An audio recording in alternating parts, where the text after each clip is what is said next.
अब हुआ है अभी।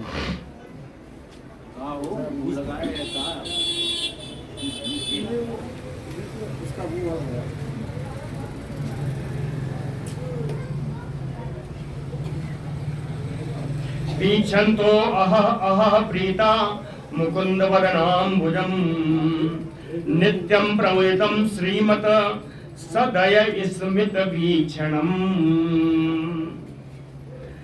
कहते हैं ये सब प्रसन्न क्यों न रहे, प्रसन्नता पूर्वक रमण क्यों न करें।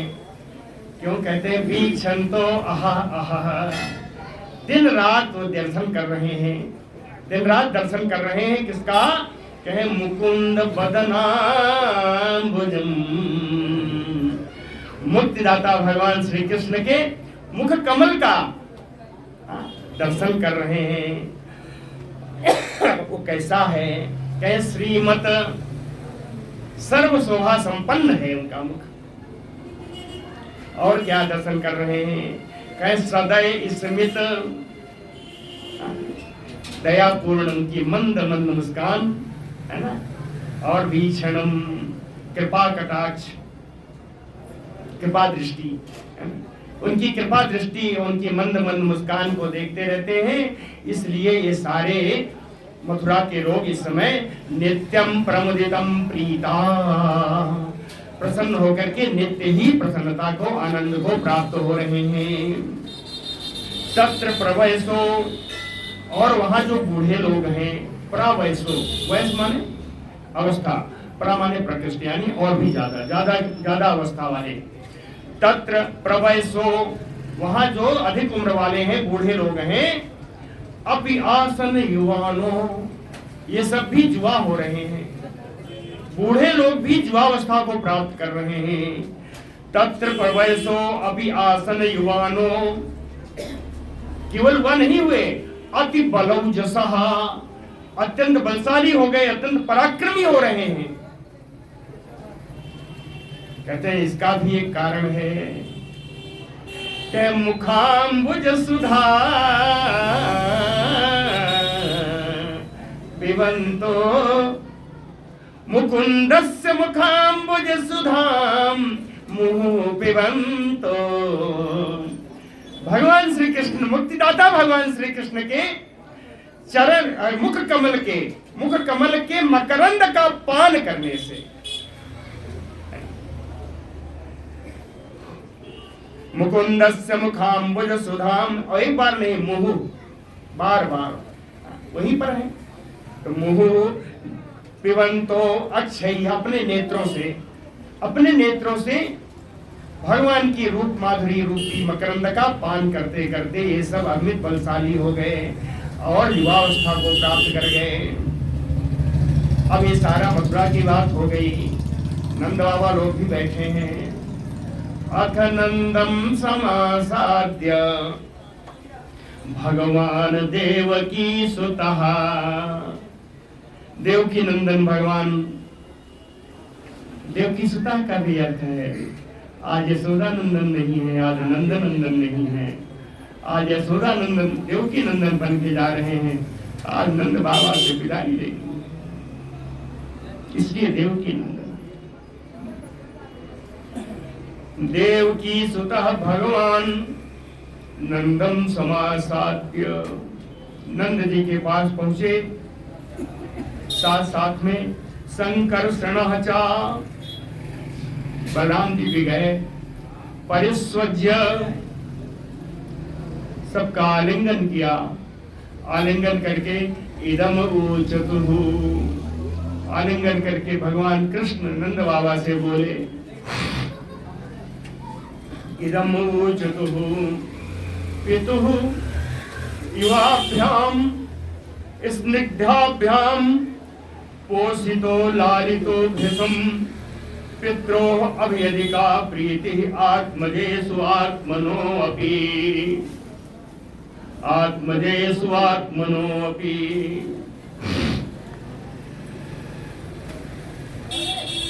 कहते हैं पितुः युवाभ्याम स्निग्धाभ्याम, हे माता पिता, आप हमारे पिता और यशोदा मेरी माँ, कहते हैं आप पिता के रूप में और यशोदा मैया माँ के रूप में पितु युवाभ्याम स्निग्धाभ्याम पोषितो लालितो, आपने मेरा लालन पालन किया बड़े ही स्नेह से, स्निग्धाभ्याम बड़े ही स्नेह से अपना हमारा लालन पालन किया। कहते हैं क्यों न करें, यह संसार का नियम है कि आत्मनो अपि आत्मजेषु, अपने से बढ़कर के अपने पुत्रों को मानते हैं हम सभी।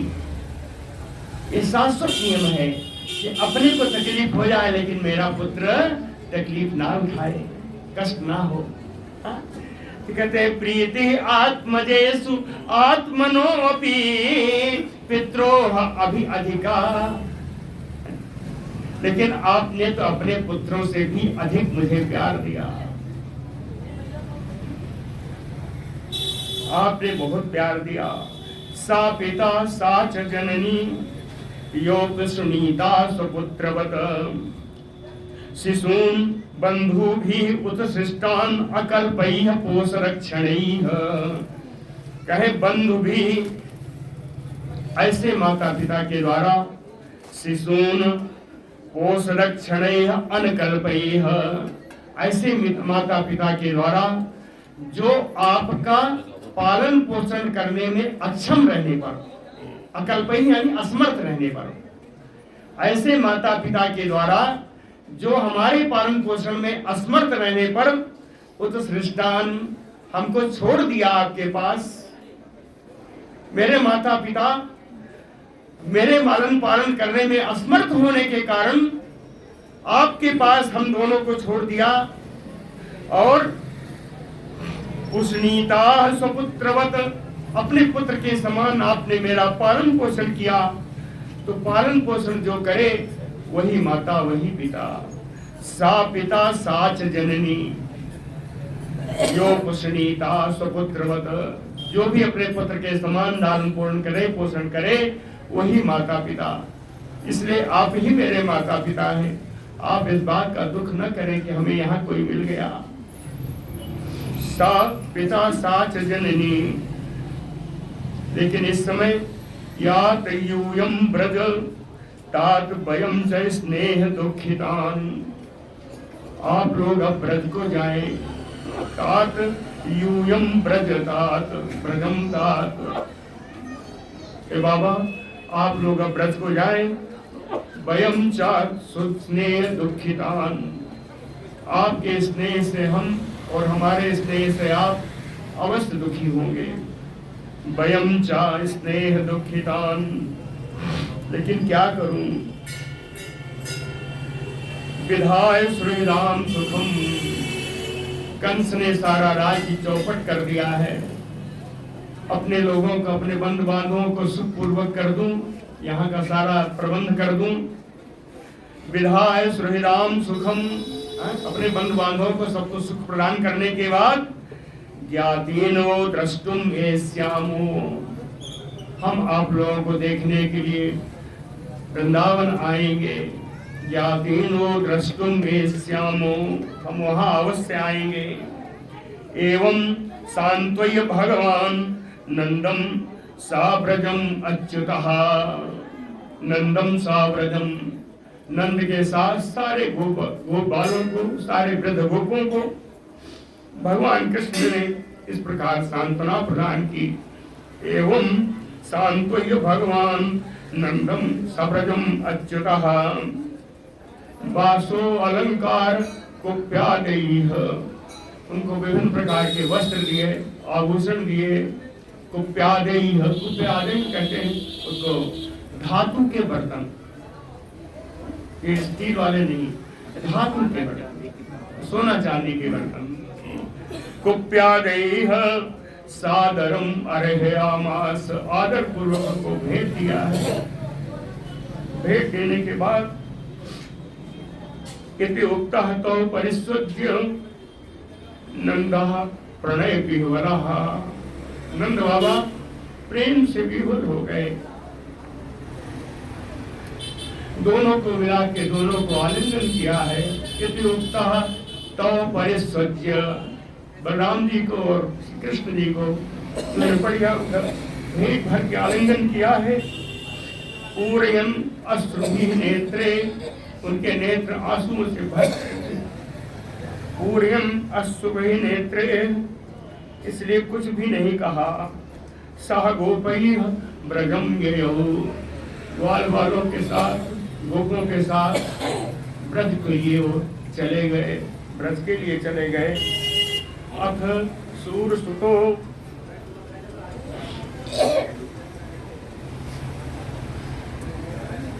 अथ सूरसुतो राजन पुत्रयोः सम अकारयत। इसके बाद सूरसेन के पुत्र श्री वसुदेव जी ने अपने पुत्रों का जात संस्कार आदि जो उनके सामने नहीं हो पाया उन्होंने करवाया। जिससे कहे पुरोधसा ब्राह्मणैः चा, अपने पुरोहित गर्ग जी को और ब्राह्मणों के सामने उन्होंने सारे संस्कार करवाए। यथावत द्विज संस्कृतम, और उपनयन संस्कार भी कराया। यथावत द्विज संस्कृतम तेभ्यो अदात दक्षिणा सुअलंकृतेभ्यः, उन ब्राह्मणों को गर्ग जी को सबको बढ़िया दक्षिणा दी, आभूषण दिए, वस्त्र दिए, और एक दिया गाय दी। गाय कैसी दी? गावो सवत्साह, बछड़े के साथ गाय दी। गाय कैसी है? कहें छौम मालिनी है, रेशमी वस्त्र से अलंकृत है, रेशमी वस्त्र पहनाया हुआ है, और रुक्ममाला, सोने की जंजीर है गाय के उसमें गले में, और सुअलंकृता संपूज्य, ऐसे अलंकृत करके उस गाय को भी उन्होंने आदर पूर्वक दान किया है। या कृष्ण जन्म रिक्षे मनोदत्ता महामति, महामति वसुदेव, महान बुद्धि वाले श्री वसुदेव जी कृष्ण राम जन्म रिक्षे, जब जब श्री कृष्ण जी का बलराम जी का जन्म नक्षत्र आता था, कृष्ण राम जन्म रिक्षे, जन्म नक्षत्र में मनोदत्ता, अपने मन से वो गायों का दान का संकल्प करते थे। लेकिन कंसेन अधर्मतो हृता, कंस के द्वारा अन्याय पूर्वक उनकी गाय उनसे छीन ली जाती थी। कंसेन अधर्मतो हृता, जो दान वो करते थे कंस के द्वारा छीन ली जाती थी। ताहचा अनुस्मृत्य, उन सभी जितना उन्होंने संकल्प किया उनका स्मरण करके आदात, उन गायों का भी उन्होंने दान दिया। ततः च लब्ध संस्कारो द्विजत्वं प्राप्त सुव्रतौ, इस प्रकार अगर का उपनयन संस्कार हो गया है ना, द्विजत्वम कहते हैं उपनयन संस्कार जिनका हो जाता है, संस्कार के बाद द्विजत्व प्राप्त हो जाता है ना। द्विज किसको कहते हैं? द्विज उसी को कहते हैं जिसका उपनयन संस्कार हो, है ना। दूसरा जन्म होता है इसलिए द्विज कहते हैं। द्विज पक्षी को भी सीधे कहते हैं, क्योंकि एक पहला जन्म अंडा है, दूसरा पक्षी है, इसलिए उसको द्विज कहते हैं। दांत को द्विज कहते हैं इसलिए कि एक दांत चला जाता है तब दूसरा निकलता है, इसलिए दांत को भी द्विज कहते हैं। तो यहाँ उपनयन संस्कार जिनका होता है, उपनयन संस्कार के बाद उनका दूसरा जन्म है, इसलिए कहा द्विजत्यम प्राप्य सुव्रतौ, सुंदर व्रतों का पालन करने वाले, यानी ब्रह्मचर्य व्रत का पालन करने वाले इन भगवान श्री कृष्ण और बलराम जी का आज उपनयन संस्कार हो गया। गर्गात यदुकुलाचार जात गायत्रम व्रतम आस्थितो, यदुकुल के आचार्य गर्ग जी से इनको आज गायत्री की शिक्षा मिली है, गायत्री का दीक्षा प्राप्त हुई। गायत्रम व्रतम आस्थितो, और उन्होंने उसके बाद गायत्री मंत्र का जप का नियम ले लिया। ये भगवान कौन है? आज यहाँ पढ़ रहे हैं, पढ़ने जा रहे हैं, गायत्री मंत्र की दीक्षा ले रहे हैं, कौन है? तो बताया है एक श्लोक, बड़ा सुंदर श्लोक है। कहे प्रभवो सर्व विद्यानाम सर्वज्ञ जगदीश्वर न अन्य सिद्ध अमल ज्ञानम गुह मानव नरे हितैह। नर इहतैह गुह मानव, मनुष्य लीला करने के कारण इन्होंने अपनी विद्या छुपा रखी है। समझ नहीं? नर इहतैह गुह मानव, मनुष्य लीला करने के कारण कि आज मनुष्य लीला कर रहे हैं, अगर इनको सब बता देंगे मुझे सब मालूम है तो मनुष्य लीला कहाँ रह जाएगी। मनुष्य लीला के करने के कारण इन्होंने अपनी सारी विद्या अपने में ही छुपा रखी है। जगदीश्वरो, वैसे तो ये जगत के ईश्वर हैं, जगत के नियंता हैं। सर्वज्ञ, सब कुछ जानने वाले हैं। सर्वज्ञ कहते हैं सर्व में विद्या भी आ गई। सर्व विद्यानाम प्रभवो, हर प्रकार की विद्या का जन्म देने वाले हैं। हर प्रकार की विद्या का, सर्व विद्यानाम प्रभवो, सभी विद्याओं को उत्पन्न करने वाले हैं। जन्मस्थली हैं, इन्हीं से उत्पत्ति होती है।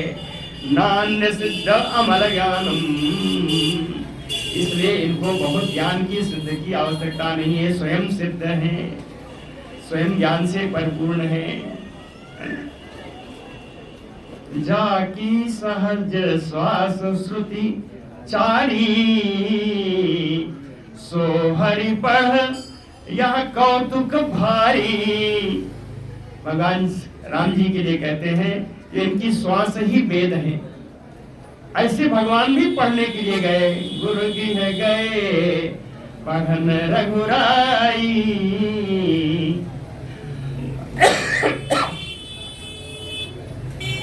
इसलिए अब ये भी गुरुगृह जाएंगे। अथ गुरुकुले वासम इच्छन्तो उपजगमतु, गुरुकुल में निवास करने की इच्छा से अब गुरुकुल जाने के लिए तैयार हो गए। इनके गुरु कौन हैं? काश्यम सांदीपनिम नाम, काश्यप गोत्री सांदीपनी इनका नाम है। कहाँ रहते हैं? अवंतीपुर वासिनम, उज्जैन में रहने वाले हैं। अवंतिका पुरी यानी उज्जैन में रहने वाले हैं। तो अथ उपसाद्य तौ दान्तो गुरु वृत्तिम अनिंदिताम, ग्राह्यन्तो उपेतो वस्म भक्त्या देवम युवादृतो। वहां पहुंचे, ये दोनों ही बड़े ही जितेंद्रिय हैं, दांत यानी जितेंद्रिय हैं।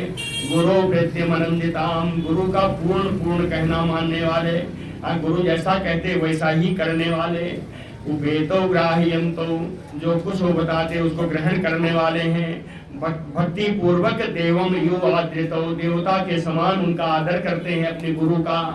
कहते हैं ना, गुरु इसीलिए बड़े समझ के करना चाहिए, जिन गुरु में देव भावना उत्पन्न हो सके उन्हीं को गुरु कहना चाहिए।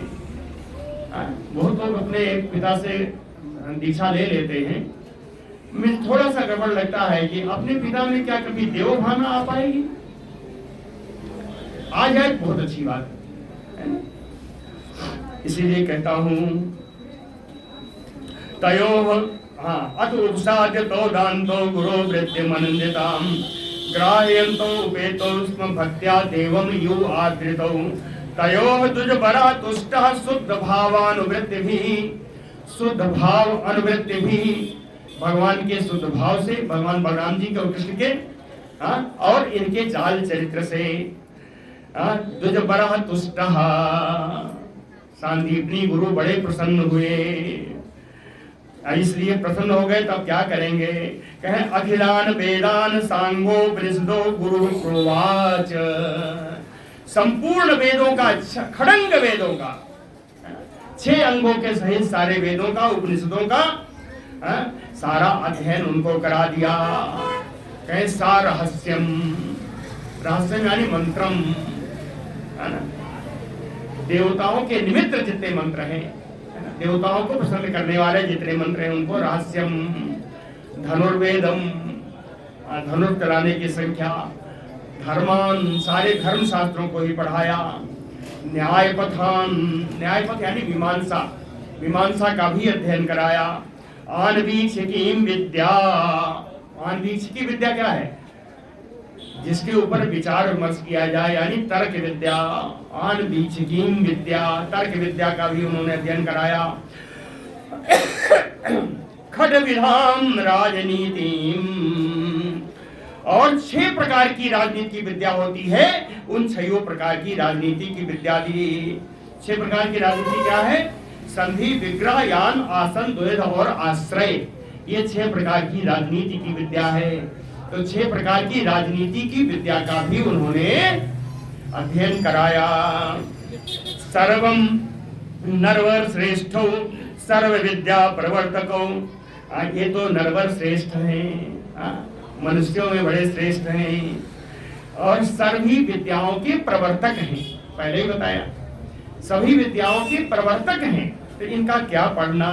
सर्व विद्या प्रवृत्तो सकृत निगद मात्रेण, एक बार गुरु जी के मुंह से जो निकलता है, संजक गृहीतु कहते हैं परीक्षित, एक बार गुरु से मुख से निकलने की देर है, उन्होंने ग्रहण कर लिया, तुरंत ग्रहण कर लेते हैं। कितने दिनों तक वहां पढ़े रहे, याद है? 30 महीने। अहोरात्रैः चतुःखष्ट्या,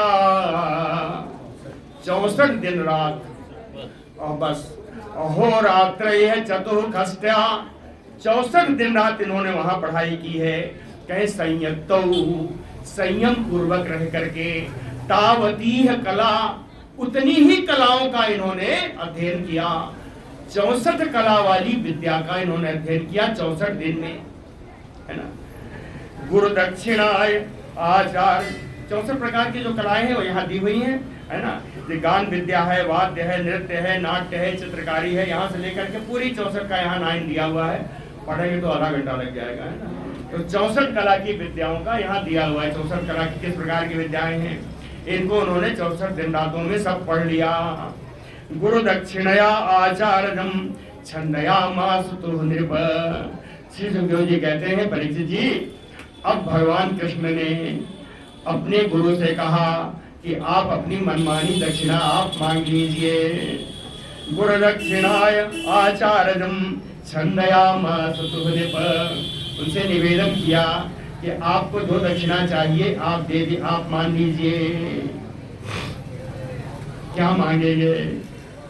कहे द्विजाः, ये जो संदीपी गुरु थे, द्विजाः तयोः तम, तयोः यानी रामकृष्णयोः, रामकृष्णयोः अद्भुत महिमानम संलक्ष्य, ये अद्भुत महिमा वाले बालक हैं, ऐसा सांदीपनी गुरु जी ने जान लिया था। संलक्ष्य राजन अतिमानुषी मतिम, ये मानुषी बुद्धि इनमें नहीं है, ये तो देव बुद्धि वाले दुर्लभ बालक हैं। इसलिए दक्षिणा में क्या मांगा? सम्मंत्र पत्निया, अपनी पत्नी से जाकर विचार विमर्श किया कि दक्षिणा क्या मांगी जाए। तो सम्मंत्र पत्निया, कहे उन्होंने मांग लिया महाअर्णवे मृतम बालम, समुद्र में मरे हुए अपने पुत्र को मांग लिया। महाअर्णवे मृतम बालम प्रभास, प्रभासे, प्रभास क्षेत्र में समुद्र में मरे हुए अपने बालक को वापस मांग लिया। बरयाम बभूव, यही उन्होंने दक्षिणा के रूप में मांग लिया। भगवान क्या करें? तथा इति, भगवान ने कहा ठीक है, आपने जो मांगा है वैसा ही होगा। ऐसा कह करके दुरंत विक्रमो महारथो, अत्यंत असह्य पराक्रम वाले, दुरंत, दुरंत यानी जिसका अंत ना हो, दुरंत विक्रमो, है ना, अनंत पराक्रम वाले, महारथो, ये दोनों महारथी, दोनों दो वचन में इसलिए दोनों महारथी, है ना, दोनों महारथी। रथम आरोह्य, रथ पर सवार होकर के, प्रभासम आसाद्य, समुद्र के प्रभास क्षेत्र में पहुंच गए। वेलाम उपव्रज्य, समुद्र के किनारे रथ से उतर करके क्षणम निशीदतुः, कुछ देर के लिए बैठे रहे। क्षणम निशीदतुः सिंधु विदित्वा,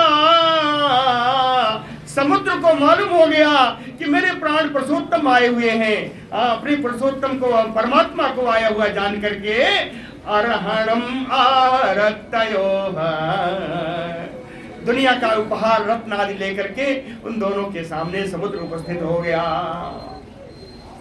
भगवान आसुतम आह, भगवान ने उस समुद्र से कहा, शीघ्र ही, जैसे ही आया समुद्र उपहार की तरफ देखा भी नहीं।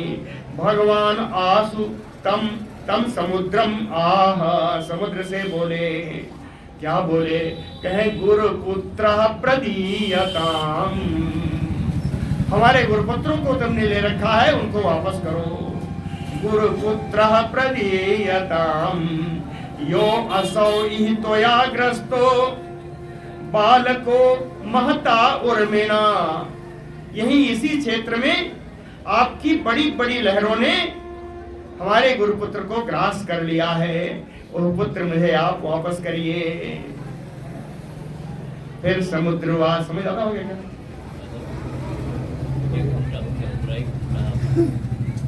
समुद्रवाच, इसके बाद अभी ज्यादा है, समुद्र क्या कहेंगे और गुरुपुत्र को कैसे वापस लाएंगे, है ना, ये सब आख्यान हम कल सुनाएंगे।